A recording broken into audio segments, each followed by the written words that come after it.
총 가지고 뭐 했냐? 윤 대통령이 체포되자 김건희 여사가 했다는 이 말은 경찰이 네 번째 신청한 김성훈 경호처 차장의 구속영장에도 포함됐습니다. 윤석열 대통령의 체포 저지와 총기 사용 검토 지시 혐의를 뒷받침하는 주요 증거로 본 것으로 보입니다. 이혜리 기자입니다. 검찰이 청구한 김성훈 경호처 차장의 구속영장에는 경호처 직원이 김 여사로부터 총 가지고 뭐 했느냐는 취지의 말을 들었다는 내용도 포함돼 있는 것으로 알려졌습니다. 앞서 검찰은 김 차장 등을 윤석열 대통령 체포영장 집행을 방해한 혐의로 조사한 뒤 윤 대통령이 경호처에 체포 저지를 지시했다고 보고 윤 대통령도 같은 혐의로 입건했습니다. 김 차장 구속영장에도 윤 대통령은 김 차장의 핵심 공범으로 적시된 것으로 파악됐습니다.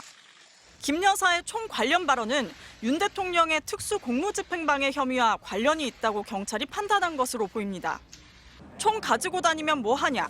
그런 거 막으라고 가지고 다니는 건데라는 취지로 김 여사가 한 말을 경호처 직원들이 들었다면 윤 대통령이 경호처에 총기 사용 검토를 지시했다는 혐의를 뒷받침하는 사후 정황 증거로 볼 수도 있기 때문입니다. 사전에 윤 대통령의 총기 사용 지시가 있었으니 체포 이후 김 여사가 총을 언급하며 경호처를 질책한 게 아니냐고 경찰은 의심하는 것으로 보입니다.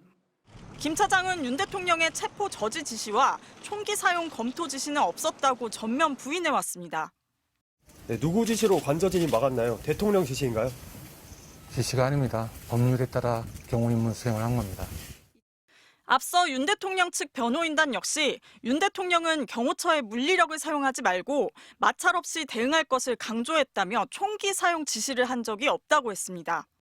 하지만 총을 사용하지 않은 것을 질책하는 듯한 김 여사 발언이 새롭게 확인되면서 윤 대통령이 사전에 물리력 사용을 지시한 것 아니냐는 의혹은 다시 불거질 걸로 보입니다.